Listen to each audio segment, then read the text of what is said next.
चंद्रपाल, क्या नाम था? जोर से बोलो। चंद्रपाल राजा जो थे, ये शरीर से रहते थे राजस्थान का एक नगर है करौली, वहां के राजा थे चंद्रपाल राजा।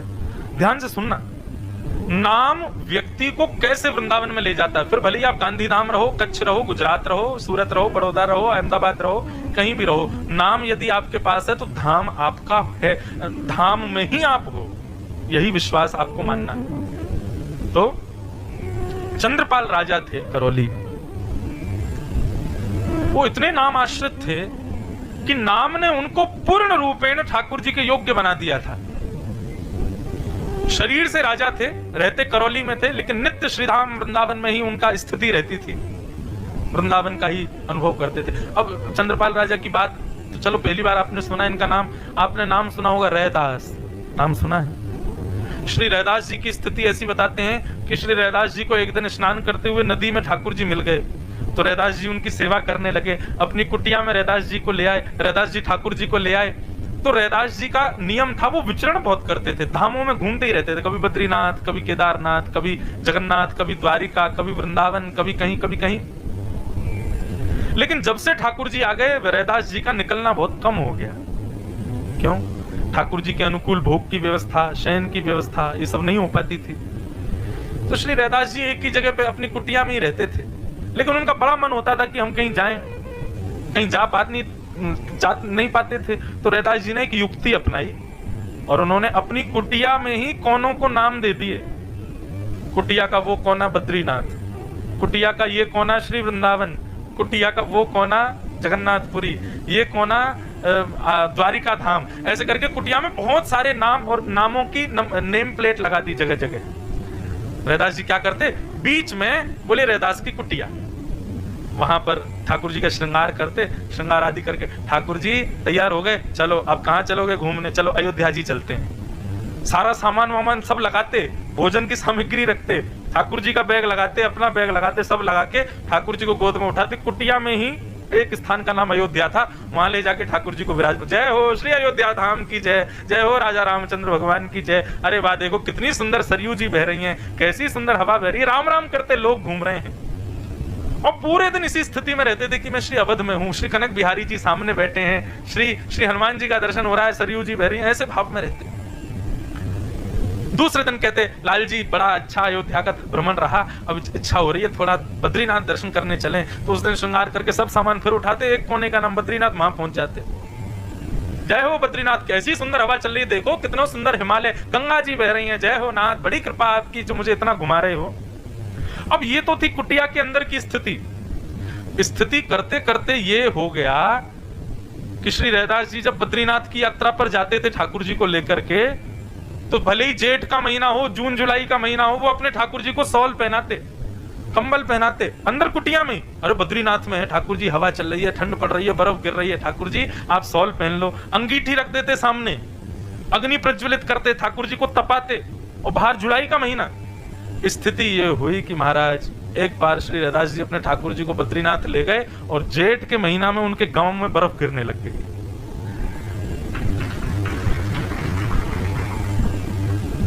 धीरे धीरे गांव वालों को भी पता चल गया, यदि सर्दी के महीने में लू चलने लग जाती तो समझ जाते जरूर आज रैदास अपने ठाकुर जी को दक्षिण ले गया होगा, इसलिए गर्म हवा चल रही है। और कभी गर्मी के महीना में बर्फ गिर जाती, बोले अरे आज रैदास के ठाकुर जी बद्रीनाथ पहुंचे होंगे जरूर। ये स्थिति, इसका मतलब ये बिल्कुल प्रमाणित हो जाता है कि हमारा तन का उपस्थित होना सांसारिक विषय है, हम तन से कहीं उपस्थित हों, लेकिन मन का उपस्थित होना कहीं पर, ये भक्ति का विषय है, ये भाव का विषय है। और वृंदावन तन की प्रेजेंस मांगता ही नहीं है, वहां तो मन का ही प्रेजेंट होना जरूरी है। तो चंद्रपाल राजा भले करौली में रहते थे, लेकिन मन ऐसा था उनका कि वो सदैव वृंदावन का स्मरण करते थे।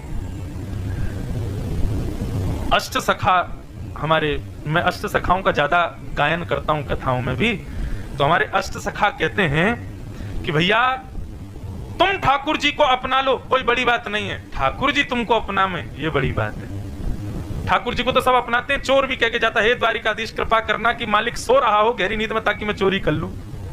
चोर भी द्वारिकाधीश से प्रार्थना कर रहा है, तो इसका मतलब ये है कि चोर भी ठाकुर जी को स्वीकार कर रहा है। लेकिन बड़ी बात ये नहीं है कि हम ठाकुर जी को स्वीकार करें, बड़ी बात यह है कि उन्होंने हमें स्वीकार किया कि नहीं।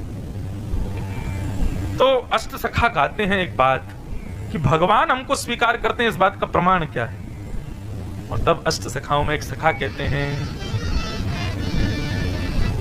जब अपनों करी जाने गिरधर, जब अपनों करी जाने गिरधर, जब अपनों करी जाने गिरधर, जब अपनों करी जाने गिरधर। ठाकुर जी हमको अपना कब बनाते हैं?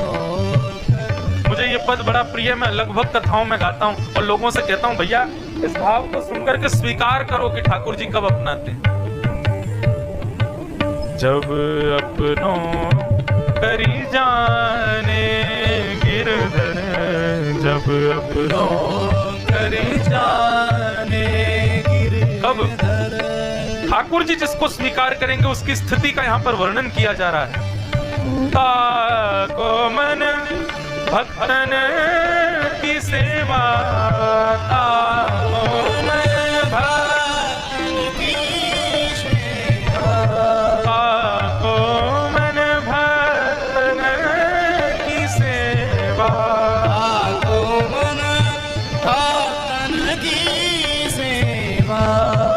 हरि जन संगे हरि उर आने, हरि जन संगे हरि उर आवे। बंधुओं, जैसे कोई फिल्म स्टार हमको दिख जाता है तो हम लोग बावले हो जाते हैं, होता है ना। कई बार हम देखते हैं एयरपोर्ट्स पर, रेलवे स्टेशन पर कोई फिल्म स्टार जा रहा हो, कोई क्रिकेट स्टार जा रहा हो, बहुत बड़ा नामी एंटरटेनर जा रहा हो, तो लोग उसके पीछे भागते हैं। कोई सेल्फी ले रहा है, कोई ऑटोग्राफ ले रहा है, कोई पीछे पीछे। ये पूर्ण संसारी का लक्षण दिखता है। लेकिन जैसे ही कोई संत दिखे, जैसे कोई वैष्णव दिखे, कोई तिलकधारी दिखे, कोई गले में माला पहना, कोई वैष्णव रूप का दिखे, आप बावले से हो जाओ। उसको प्रणाम करने, आप भले ही उसको नहीं जानते, लेकिन उसके रूप को देख करके, उसके भेष को देख करके, उसके भाव को, उसके माथे का तिलक देख के, उसकी धोती देख के आपके मन में हो जरूर द्वारिका से, वृंदावन से, अयोध्या से इनका कोई संबंध है। आप तुरंत जाके उसको प्रणाम करो, भले ही वो आपका अपरिचित है। ये एक वैष्णव का लक्षण है। और वैष्णव का भी नहीं, ये ठाकुर जी ने तुमको स्वीकार किया, ये उस बात का प्रमाण है कि तुमको उनको देख करके प्रणाम करने की इच्छा हुई। अभी आप थे हमारे साथ अहमदाबाद में, अभी अहमदाबाद हम लोग उतरे उस दिन परसों रात्रि को, तो सत्य में एक अपरिचित खड़े थे सामने, धोती पहनी हुई थी उन्होंने, तिलक लगा रखा था। मैं कोई अपनी प्रशंसा नहीं कर रहा, लेकिन एक बात बता रहा हूं, उन्होंने 3 बार मेरे से नजर हटाई, ऐसे ऊपर से नीचे देख के ऐसे हो गए, फिर ऐसे देखें, फिर ऐसे हो जाए। लेकिन मैं जबरदस्ती उनके पास गया और मैंने कहा जय श्री कृष्ण। बोले जी जय श्री कृष्ण, जय श्री कृष्ण। अब हम आगे चले गए, ये सब बोले आप जानते थे इनको? मैंने कहा नहीं तो। बोले फिर आपने प्रणाम क्यों किया? मैंने कहा तिलक लगा रखा था, धोती पहनी हुई थी, इसलिए प्रणाम किया। अब मैंने कहा पीछे मुड़ के देखो, वो मुझे को देख रहा होगा, वो मुझे ही देख रहे थे। मैंने कहा वो रास्ते भर सोचेगा कि अपरिचित था, फिर भी मेरे को जय श्री कृष्ण बोल के गया। आगे से उनको कोई ऐसा मिलेगा तो वो भी जय श्री कृष्ण बोलेंगे अपनी तरफ से। यही तो प्रमाण है कि ठाकुर जी ने तुमको स्वीकार किया। मैं तो डंके की चोट पर बोलूं, मुझे नाथ ने स्वीकार किया। मैं उनको स्वीकार करूं ये नहीं, वो भी मुझे कर चुके हैं। मैं योग्य नहीं हूं उसके। मुझे ब्रज में जन्म दिया, पहला स्वीकार का प्रमाण। ऐसे पिता प्रदान किए, ये दूसरा स्वीकार का प्रमाण। व्यासपीठ प्रदान की, तीसरा स्वीकार का प्रमाण। अपनी निज सेवा दे दी, ये चौथा स्वीकार का प्रमाण। मैं और कितने प्रमाण रखूं? मैं लेकिन चाहता हूं कि ऐसा स्वीकार ठाकुर जी सबको कर लें। फिर जिस सुख में है हम, ब्रह्म सौख्यम त्वरंतम, उस सुख की प्राप्ति हो। मुझे अभिमान इस बात का नहीं कि मैं भक्त हूं, वैष्णव हूं। मैं कुछ भी नहीं हूं, मैं बिल्कुल भक्ति नहीं जानता, बिल्कुल वैष्णवता नहीं जानता। ये कुछ जो भी बोल रहा हूं, ये भी हमारे पूज्य पिताजी नाना जी की तपस्या का प्रतिफल है। लेकिन इस बात को अहंकार से कहूंगा कि ठाकुर जी मेरे हैं और मैं ठाकुर जी का। बाकी कुछ मेरी योग्यता नहीं है। आप मुझे प्रणाम करो, मुझे देख के वंदन करो, मुझे माला पहनाओ, ये सब योग्यता मेरे पिताजी की वजह से है। मुझे उनकी तपस्या है। मेरे अंदर केवल और केवल मेरे ठाकुर जी मेरे हैं और मैं उनका हूँ। कई बार तो मैं श्रृंगार भी, अब आजकल बालक सीख गए तो मैं कम ही करता हूँ, लेकिन फिर भी मेरे को यह है कि ये है तो मेरा ही, चाहे कोई भी श्रृंगार करे, कोई भी भोग लगाए, रहेंगे तो मेरे ही, मेरे साथ ही। ये स्वीकार्यकरण, यही तो हमें चाहिए। ये भक्ति का पथ क्यों है? ताकि ठाकुर जी हमें स्वीकार करें। दुनिया ठाकुर जी को स्वीकार करती है, लेकिन विशेषता तब आवे जब ठाकुर जी हमको स्वीकार करें।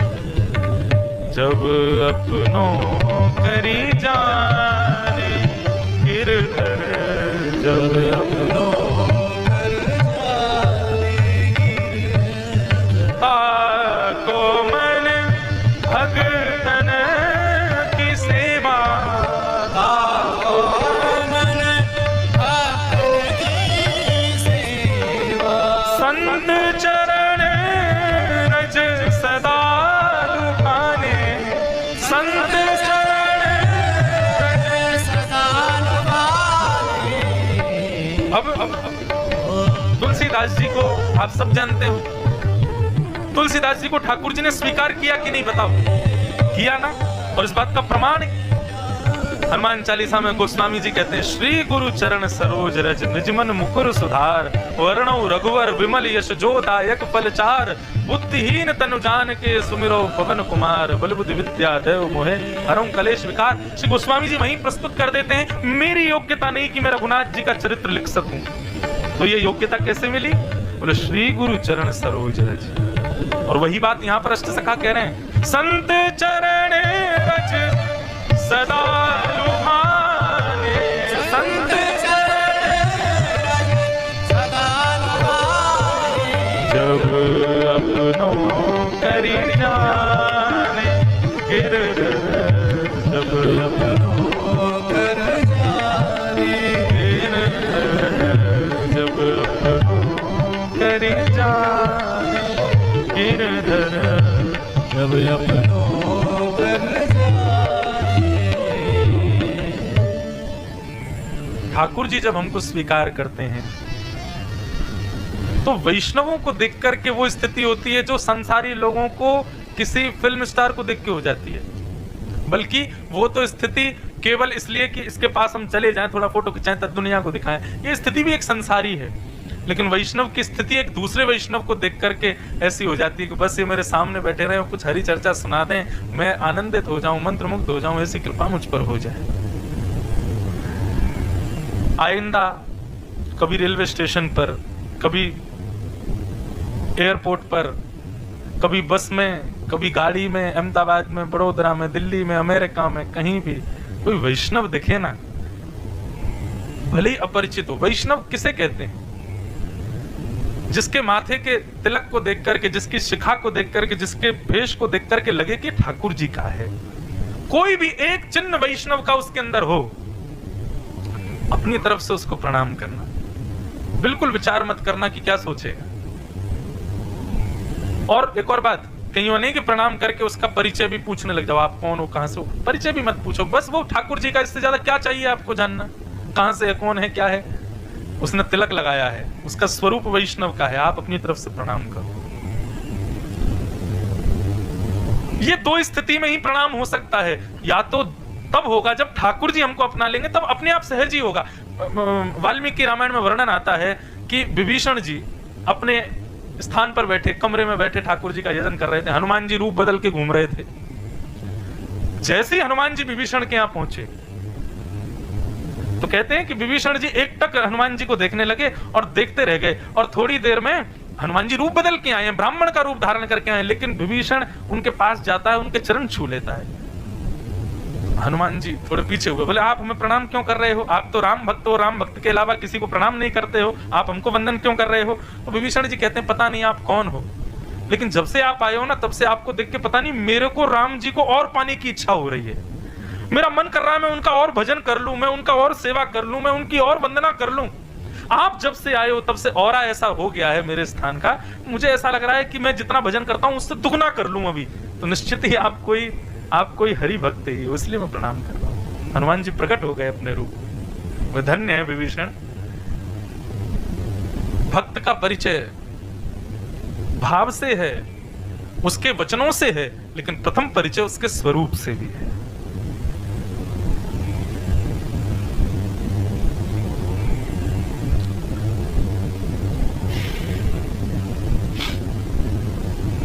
तो हम चंद्रपाल राजा की कथा सुन रहे थे। तो चंद्रपाल राजा जो थे ये करौली के राजा थे, लेकिन भक्तों की बड़ी इन्होंने दुनिया के राजा अपने राजभवन के 4-4 कोस दूर सैनिक लगा के रखते थे कि भाई कोई दुश्मन ना आ जाए, सब लोग तैनात खड़े रहना अपने हथियारों को लेकर के। लेकिन चंद्रपाल राजा के राज्य में कुछ विचित्र ही था। 4-4 कोस दूर पर सैनिक लगा रखे थे, लेकिन हाथ में माला और पुष्प और गुलाब जल का छिड़काव करके सब सैनिक खड़े रहते थे कि कहीं दूर से कोई तिलक धारण किए, कंठी माला पहने कोई वैष्णव दिखा आता हुआ तो नाचते गाते हुए गाजे बाजे के साथ कोसों दूर भी कोई दूसरे मार्ग पर भी जा रहा हो, कोई अन्यत्र कहीं जा रहा हो, उसको भी प्रणाम करके निवेदन करना 2 मिनट के लिए मेरे राजमहल में आ जाए। उसने अपनी सेना इसीलिए लगा रखी थी कि वैष्णवों को दूर दूर के लाओ। इतना वैष्णव निष्ठ था। और महाराज स्थिति इतनी नहीं, कोई भी बेचारा कोई साधारण सा ही तिलक लगा के चला जाता था और राजा के महल के बाहर से कहीं से निकल जाता 4 कोस दूर से, तो सैनिक उसके हाथ जोड़ते, पांव पूछते, माला पहनाते, गुलाब जल का छिड़काव करते, बोले हमारे राजा की आज्ञा है। कोई भी वैष्णव के प्रार्थना करना, वो रुचि हो उनको तो उनको ले आना, नहीं हो तो कोई बात नहीं, आप चलिए ना, हमारे राजा का भाग्योदय होगा, आप जाएंगे तो वैष्णव बोलते अरे वाह भाई, ऐसा वैष्णव निष्ठ राजा, इसके तो दर्शन करने चाहिए। महाराज मानो जैसे 365 दिन व्यवस्था उसके यहाँ ऐसी, जैसे आज आपने यहाँ स्वागत की व्यवस्था की, ढोल नगाड़े बज रहे, पुष्प बज रहे, तो ये 4 दिन की व्यवस्था है, लेकिन राजा के यहाँ ऐसी 365 दिन रहती थी। सारे सैनिक नए कपड़े पहनेंगे, सारे गांववासी सब नए कपड़े पहनेंगे और सबके यहाँ तैयारी रहेगी कि कोई वैष्णव आए तो सब पुष्प वर्षण करोगे, सब जय श्री कृष्ण बोलोगे, सब उनका कीर्तन करोगे, सब दक्षिणा प्रदान करोगे। ऐसा राजा। श्री नाभा जी ने भक्तमाल में राजा चंद्रपाल का इतना यश गाया, बोले ऐसा वैष्णव निष्ठ राजा हमने देखा नहीं। राजा के दरबार में प्रवेश करते तब तो पूछो ही मत, प्रणाम करते, चरण धोते, चरण का जितना जल होता सब पान करके पूरे नगर में छिड़कवाते, माला पहनाते, दक्षिणा देते, और उसके बाद राजा रानी दोनों बिल्कुल निर्लज्ज होके उस वैष्णव को राज्य गद्दी पर बैठा के दोनों नृत्य करते। क्यों? बोले आज हमारे घर हरि का प्यारा आया है, आज के दिवस की मैं जाऊं बलिहारा, मेरे घर आया राजा राम जी का प्यारा। आज के दिवस की मैं जाऊं बलिहारा, मेरे घर आया प्यारे कृष्ण जी का प्यारा। राजा रानी दोनों नृत्य करते, और इतना ही नहीं, जब वो वैष्णव भोजन आदि प्राप्त करके जाने लगते तो राजा रानी बिलक बिलक के रोते कि आप दोबारा कब आओ। उनके इस प्रेम भाव को देख करके वैष्णव जन मुरीद हो जाते, सदा के लिए उनके नगर में ही रह जाते। स्थिति ये हो गई थी कि राजा के यहाँ पर सैनिक के नाम ही सैनिक होता था, लेकिन वो जाते। स्थिति ये हो गई थी कि राजा के यहाँ पर सैनिक के नाम ही सैनिक होता था, लेकिन वो परम भागवत परम वैष्णव होते थे। ऐसा राजा। चंद्रपाल राजा के इस भाव की चर्चा 10 दिशाओं में होने लगी। एक राजा ने जब ये चर्चा सुनी तो उसने कहा, बोले ये सब तो बेकार की बात है, यहाँ तो पात्र को पात्र का विचार ही नहीं किया जाता है। अरे किसी के भी पांव में पड़ जाना ये कोई सही बात है? कम से कम देखना चाहिए पात्र है कि नहीं। अरे सीता जी का हरण इसीलिए तो हो गया था क्योंकि रावण संत का वेश धारण करके आ गया था। ऐसा नहीं होना चाहिए, पात्र को पात्र का विचार करना चाहिए। और उस राजा ने क्या किया, एक साधारण से व्यक्ति को कहा कि तुम जाओ और सुनो तिलक माला पहन के जाना, और देखते हैं क्या होता है। एक बिल्कुल विचित्र, बिल्कुल भगवत विहीन व्यक्ति को राजा ने भेज दिया और तिलक और माला डालना भूल गया, ऐसे प्रवेश कर गया राजा के यहाँ। सैनिकों ने प्रवेश नहीं करने दिया, हाथ जोड़ के कहा, बोले महाराज हमारे नगर में सबका आगमन है, लेकिन वही आ सकते हैं जो वैष्णव है, आप वैष्णव नहीं है। भूल गया बेचारा, लौट के गया, तिलक और माला धारण करके आया। अब सैनिक इतने भोले, वो जानते हैं कि अभी अभी आया था, बिना तिलक और बिना माला के आया था, ये वैष्णव है नहीं है, लेकिन अब ये जबरदस्ती तिलक माला अंदर डाल प्रवेश के लिए डाल के आया, तो भी सैनिकों ने रोका नहीं। हाँ अब ठीक है, अब आप जा सकते हैं, जबकि वो अनधिकारी था। राजा के यहाँ जैसे उसने प्रवेश किया, प्रवेश करके राजा समझ गए कि वैष्णव नहीं है। लेकिन भेष वैष्णव का है, फिर भी माला पहनाई, चरण धोए और वही नृत्य करना, आनंद करना, सब कुछ किया। और राजा एक और काम करता था, दक्षिणा अपने आप नहीं देता था, अपने तहखाने में ले जाता, कहता जो आपको चाहिए ले जाओ। वो तो साधारण भगवत विहीन व्यक्ति था, उसने खूब सारे धन उठा लिए। राजा बोला मैंने आज तक अपनी तरफ से दक्षिणा किसी को नहीं दी, लेकिन आपको दूंगा। तो एक डिब्बी में रेशम कपड़े में फूटी कौड़ी रख करके उसको दे और दी। बोले आपको जिसने भेजा उनको मेरी तरफ से दे देना। बहुत सारा धन लेकर के वापस उस राजा, दूसरे नगर के राजा के यहाँ गया, सारा धन दे दिया और कहा अंत में राजा ने ये डिब्बी और दी थी। डिब्बी खोल करके देखा, फूटी कौड़ी देख करके राजा तिलमिला गया। बोले ये क्या है? तो उनके यहाँ एक ब्राह्मण देवता रहते थे, उन्होंने कहा बोले महाराज राजा ने आपको सारी संपत्ति इसलिए दी क्योंकि आपने एक अनधिकारी को भी वैष्णव भेष दिया, तिलक और माला पहना दिए कि अनधिकारी को भी। उसके लिए तो राजा ने आपको संपत्ति दी, लेकिन आपने एक दूसरे वैष्णव को परखने का प्रयास किया, परीक्षा का प्रयास किया, उसके लिए राजा ने आपको फूटी कौड़ी प्रदान की। राजा और तिलमिला गया। उसने कहा बोले अच्छा, बोले अब की बार एक काम करो, अब तो अनधिकारी गया था, अब अधिकारी को भेजूंगा, आप जाइए। ब्राह्मण से कहा आप जाओ उसके। ब्राह्मण तो बड़ा भक्त था, भगवत भक्त था। ब्राह्मण चला गया, ब्राह्मण गए तो महाराज वही स्वागत सत्कार किया। अब ब्राह्मण तथावक्ता भी था, तो राजा जब नृत्य करने लगा, नृत्य करके प्रणाम किया, तो ब्राह्मण ने कहा बैठो राजन मैं कुछ सुनाता हूँ। ऐसी चर्चा सुनाई महाराज, राजा भाव विह्वल हो गए, चरण पकड़ लिए, बोले मेरे यहाँ जो आता है सब प्रणाम करके आनंद करके सब चले जाते, मैं आपको जाने नहीं दूंगा। महीनों तक उस ब्राह्मण को जाने नहीं दिया।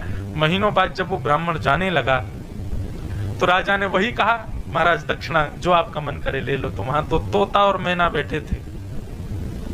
उन्होंने कहा ये आपके यहाँ जो तोता मैना के जोड़ा है इनमें से एक मुझे दे दो। तो मैना उसको दे दिया और वो ब्राह्मण मैना लेकर के दूसरे राजा के यहाँ गए।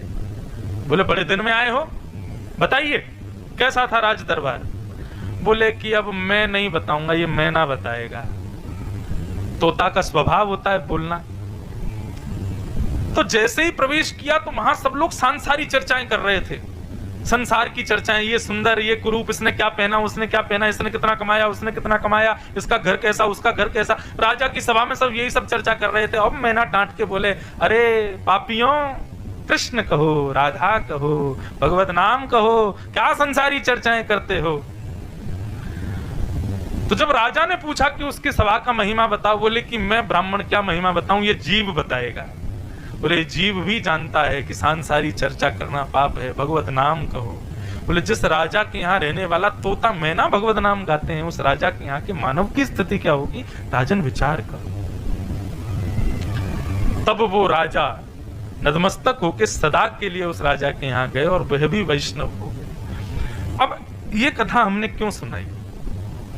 भले ही वो राजा रहता था करौली में, वृंदावन से मीलों दूर रहता था, लेकिन उसकी देहाभिमान की स्थिति शून्य और हृदय की स्थिति उस चरम स्थिति में थी कि वृंदावन में तन से रहने वाला व्यक्ति इतना वैष्णव नहीं होगा जितना वो करौली में रहने वाला व्यक्ति है। इसका मतलब तन का प्रवेश जरूरी नहीं है, हृदय का प्रवेश